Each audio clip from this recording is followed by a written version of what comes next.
कहानी शुरू होती है एक कार रेस से और हमेशा की तरह गानियस नाम का रेसर लीड कर रहा होता है और उस रेस को थियो नाम का एक स्नेल टीवी पे देख रहा होता है। उसका भी हमेशा से सपना था कि वो भी एक दिन एक रेसर बनेगा। वो गानियस को ही अपना आइडल मानता था। उसे जब भी मौका मिलता वो उसका इंटरव्यू सुनता था। गानियस अपने इंटरव्यू में कहता है कि कोई भी सपना बड़ा नहीं होता और सपना देखने वाला कभी छोटा नहीं होता। ये लाइन थियो को हमेशा मोटिवेट करती थी। थियो का बड़ा भाई चेट उसके रेसर बनने के सपने को लेकर हमेशा चिंतित रहता था। वो उसे समझाने की बहुत कोशिश करता था कि वो एक स्नेल है और वो कभी भी एक रेसर नहीं बन सकता, पर उसकी कोई भी बातों का उस पर कोई असर नहीं होता था। वहीं के एक गार्डन में थियो बहुत से स्नेल के साथ रहता था। उन सब का बस एक ही काम था, वहाँ के पौधों से पके हुए टमाटर को इकट्ठा करो और फिर आराम से खाते रहो। पर वहाँ भी थियो उन टमाटर को लुढ़काकर उनसे रेस करने की कोशिश करता था, जिसे देखकर वहाँ के सारे स्नेल उसका बहुत मजाक उड़ाते थे। चेट उससे कहता है कि वो कब अपने सर से इस रेस का भूत उतारेगा। वो ये क्यों नहीं समझता कि वो एक स्नेल है और कुदरत ने उन्हें ऐसा नहीं बनाया कि वो एक रेसर बन सके। उसे ये बात मान लेनी चाहिए कि वो एक बहुत ही सुस्त और बेजान जीव है। इस बात को वो जितनी जल्दी एक्सेप्ट कर लेगा उसके लिए उतना ही अच्छा होगा। तभी वहाँ के घर से एक बच्चा अपनी बाइक लेकर बाहर निकलता है। उसे अपने पास जो भी कीड़ा दिखाई देता था वो उसे अपने बाइक से कुचल देता था। सारे स्नेल उसे देखकर अपने सेल में छुप जाते हैं। रात में फिर से थियो गानियस का इंटरव्यू देख रहा होता है, जिसमें वो कह रहा था कि हर रेसर के जीवन में एक वक्त ऐसा आता है जब उसे कुछ सेकंड्स में डिसीजन लेना होता है कि पीछे हटे या आगे बढ़े, एक चांस लेकर सब कुछ दांव पे लगा दे या सेफ खेलते हुए हार को गले लगा ले। अगले दिन वो सब स्नेल फिर से अपने गार्डन में टमाटर खा रहे होते हैं। तभी एक बड़ा सा पका हुआ टमाटर गिरता है, पर वो लुढ़कता हुआ उनके गार्डन से बाहर गिर जाता है। सारे स्नेल उसे खाने के लिए उसकी तरफ जाने का सोचते हैं। तभी चेट सबको रोक कर कहता है कि आज घास कटने का दिन है, और तभी एक आदमी अपने घास काटने की मशीन लेकर वहां आता है। सारे स्नेल वापस चले जाते हैं। तभी थियो चेट से कहता है कि तुमने इतनी जल्दी हार मान ली। वो उस टमाटर की तरफ देखता है और उसे गानियस की बात याद आती है कि एक चांस लेकर सब कुछ दाव पे लगा दो या फिर हार को गले लगा लो, और वो उस टमाटर की तरफ बढ़ने लगता है। चेट उसे वापस आने को कह रहा होता है, पर थियो को अब वो एक रेस जैसा लग रहा था। उसे घास काटने वाले से पहले टमाटर तक पहुंचना था। वो अपनी पूरी स्पीड के साथ उसकी तरफ बढ़ रहा होता है, पर उसकी स्पीड इतनी कम थी कि बहुत जल्द वो घास काटने वाली मशीन उस तक पहुंचने ही वाली थी और वो उसमें कटकर मरने ही वाला होता है। तभी चेट पाइप के पानी की फोर्सिंग से उसे मशीन से कटने से बचा लेता है। चेट उसके पास आता है और कहता है कि तुम्हें मरने का शौक है क्या? तुम्हारा दिमाग कहाँ है? थियो उदास होकर वहाँ से चला जाता है और वो रोड के किनारे आ जाता है। तभी एक बड़ा सा ट्रक उसके पास से गुजरता है और वो उड़ता हुआ वहाँ से दूर एक कार के बोनेट पे गिरता है, जो एक रेसिंग कार थी और रेस स्टार्ट हो चुकी थी और थियो उस गाड़ी के बोनेट पे ही होता है। पहली बार उसने इतनी तेज रफ्तार का अनुभव किया था। उसे बहुत मजा आ रहा होता है। तभी एक झटके से वो कार के इंजन के अंदर चला जाता है। उस कार का ड्राइवर अपनी स्पीड बढ़ाने के लिए नाइट्रस ऑक्साइड का यूज करता है और वो थियो के अंदर भी चला जाता है। उसके सेल में बदलाव होने लगते हैं और तभी वो कार से बाहर निकलकर रोड पे गिर जाता है। सुबह उसकी आंख खुलती है और वो वहाँ पे अपने आप को अकेला पाता है। वो वापस से अपने गार्डन में आ जाता है। तभी वो अपने अंदर कुछ बदलाव महसूस करता है। उसके दोनों आंख किसी कार के हेडलाइट जैसे चमक रहे होते हैं और उसके सेल के पीछे भी लाइट जलने लगी थी। वो इन सबको देखकर बहुत हैरान था। उसकी हरकत एक कार जैसी होने लगी थी। वो इन्हीं सबसे परेशान होकर वहाँ घूम रहा होता है।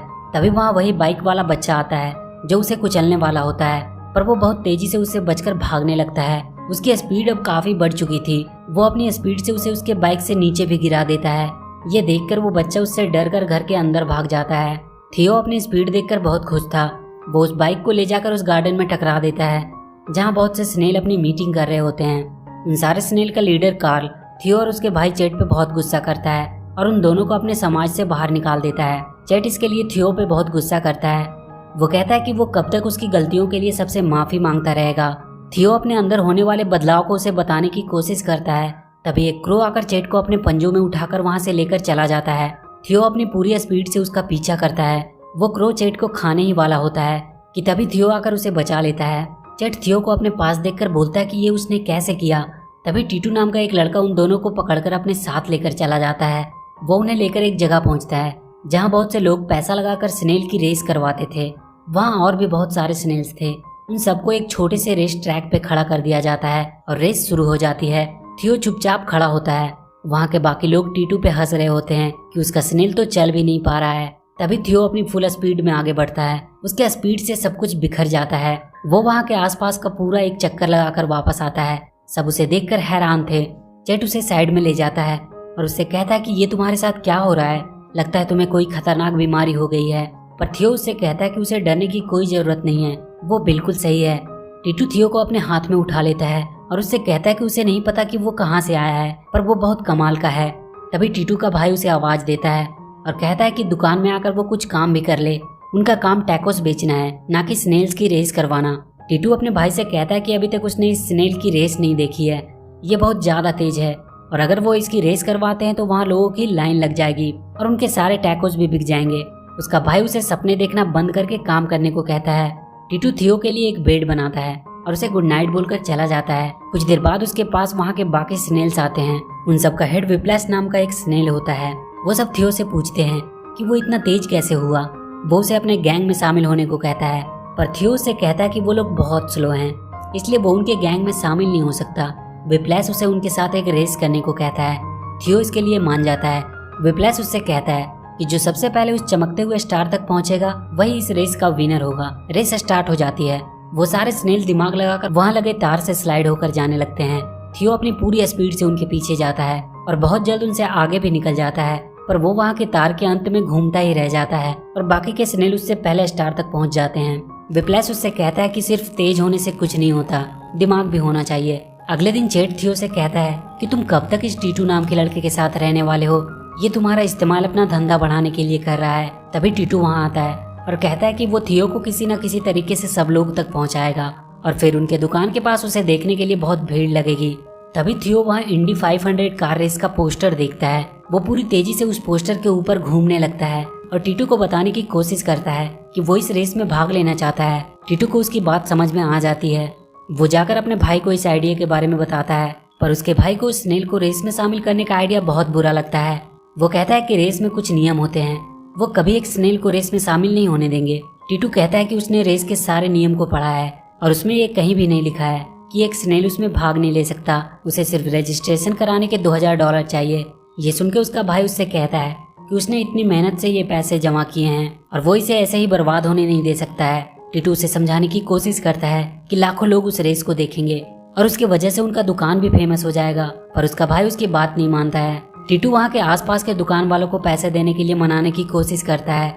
वो उन्हें एक प्रेजेंटेशन बनाकर बताता है कि कैसे उस स्नेल के रेस में हिस्सा लेने से उनकी दुकान पे बहुत से लोग आने लगेंगे और उनका यह स्टारलाइट प्लाजा एक सुपर मार्केट बन जाएगा। पर उन सबको टीटू का आइडिया पसंद नहीं आता है। चेट भी थियो से कहता है कि चलो अच्छा ही हुआ वो रेस में हिस्सा नहीं ले पाएगा, नहीं तो ऐसा ही बेकार में किसी कार के नीचे आकर मारा जाता। तभी वहाँ विप्लैश अपनी गैंग के साथ आता है और उससे कहता है कि वो किसी भी हालत में थियो को उस रेस में शामिल जरूर करवाएंगे। और वो सारे स्नेल वहाँ से जाकर एक बस का टायर पंचर कर देते हैं और उनके प्लाजा के पास लेकर आते हैं। वहाँ थियो उस बस के पैसेंजर को अपनी स्पीड दिखाने लगता है, जो उन सबको बहुत पसंद आती है। वो सब बस के ठीक होने तक उस स्नेल की रेस देखते हैं और उसकी वजह से वहाँ के दुकानों में भी अच्छी बिक्री होती है। टीटू का भाई उससे बहुत खुश था, पर वो अब भी रेस के लिए पैसे देने से मना ही करता है। पर वहाँ के बाकी दुकान के लोग उसे पैसे दे देते हैं और कहते हैं कि उन्हें उस पर पूरा भरोसा है। टीटू उन सबको लेकर रेस में हिस्सा लेने के लिए निकल जाता है। वो अपने भाई का रखा हुआ पैसा भी ले लेता है और उसे सॉरी कह देता है। टीटू रास्ते में थियो का रेसिंग नाम रखने के बारे में सोच रहा होता है। तभी वो सारे स्नेल उसे टर्बो नाम का आइडिया देते हैं और वो सब थियो का नाम टर्बो रख देते हैं। सब थियो को रेस के लिए तैयार करने लगते हैं। अगली सुबह वो सब उस जगह पे पहुंच जाते हैं जहाँ इंडी 500 चैंपियनशिप होने वाली थी। थियो वहाँ रेस ट्रैक पे तेज तरार दौड़ती गाड़ियों को देखकर बहुत ज्यादा एक्साइटेड हो जाता है। टीटू वहाँ के रजिस्ट्रेशन ऑफिस जाता है और कहता है कि उसके पास एक ड्राइवर है जो रेस में हिस्सा लेना चाहता है। वहाँ का इंचार्ज उससे कहता है कि पहले उसे रेसिंग टेस्ट पास करनी होगी, तभी वो रेस में हिस्सा ले सकते हैं। टीटू उसे कुछ घूस देकर काम कराने की कोशिश करता है, पर वहाँ के आदमी उसे उठाकर ऑफिस से बाहर कर देते हैं। बाहर गानियस से सारे रिपोर्टर्स सवाल कर रहे होते हैं। तभी थियो टीटू को घसीटता हुआ गानियस के पास ले जाता है और वो उसे कुछ आइडिया देता है। टीटू उन सबके सामने थियो के बारे में बताने लगता है कि यही है इस रेस का अगला विनर। सब एक स्नेल को देखकर हंसने लगते हैं। टीटू थियो को ट्रैक पे उतार देता है। थियो अपनी पूरी स्पीड के साथ रेसिंग टेस्ट देने लगता है। वहाँ के सारे लोग उसकी स्पीड को देखकर हैरान थे। उस रेस में थियो की स्पीड 226 किलोमीटर पर आवर थी, जो कि रेस में हिस्सा लेने के लिए काफी थी। थियो की रेसिंग वाली वीडियो इंटरनेट पे वायरल हो जाती है। सब लोग उसके बारे में ही बात कर रहे होते हैं। ये खबर इंडिकार के सीईओ तक भी पहुंचती है।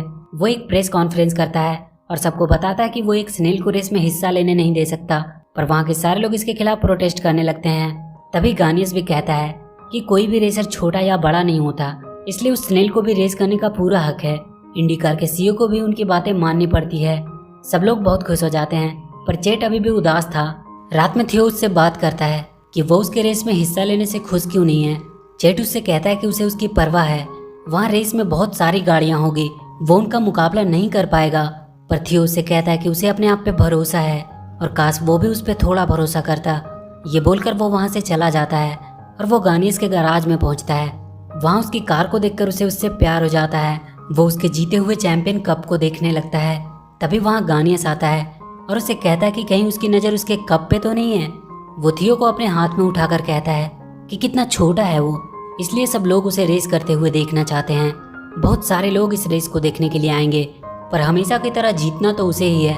वो थियो से कहता है कि अभी भी मौका है, रेस से वो बाहर निकल जाए, और वो उसे अपने गैराज से बाहर कर देता है। अगले दिन रेस शुरू होने वाली थी। टीटू थियो को गुड लक बोलकर उसके ट्रैक पे रख देता है और रेस शुरू हो जाती है और पहला वार्म अप राउंड शुरू हो जाता है।